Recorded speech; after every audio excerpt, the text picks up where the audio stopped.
I ask you a question, Caroline, very quickly? Sure.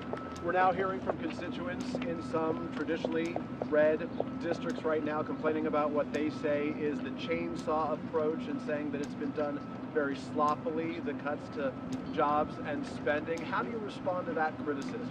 I love how the media takes a few critics when the overwhelming response from the American people is support for what this administration is doing. If you look at the public polling, 70% of Americans, according to CBS, believe that President Trump is delivering on the promises he made.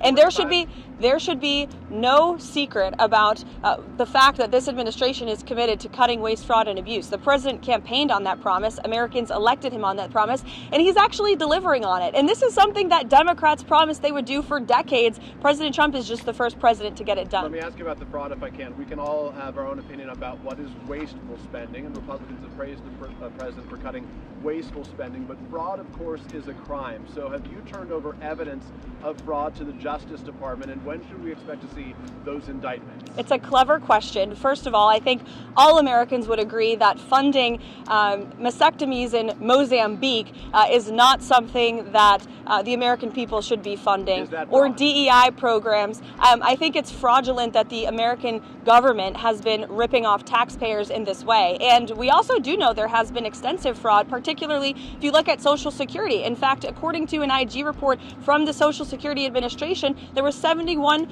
billion worth of fraud in one single fiscal year that we know about. And so that is a lot of fraud, Peter, that the government has admitted to. So this administration is committed to finding even more of that fraud, waste, and abuse. To be clear, that $71 billion was from 2015 to 2022, so it wasn't in just 1 year, and it was $71 billion. But it wasn't in 1 year, just to be clear. In one report. And it was in one report over multiple years, from 2015 to 2022. So are you defending $71 billion in fraud, Peter? That's a lot of money, far too much, and that's why this administration... Why is the media so against cutting waste, fraud, and abuse from the government? I don't get it. I just want to ask a question. We won't be deterred. We will not be deterred from people like you and the press who are clearly adamantly opposed to cutting waste, fraud, and abuse. But we know that American taxpayers at home who have been struggling with an inflationary crisis don't want their tax dollars going towards crazy DEI programs in countries overseas. They also don't like the fact that there has been $71 billion worth of fraud in Social Security and improper payments going out the door. That's a problem that needs to be fixed, and President Trump is going to fix it.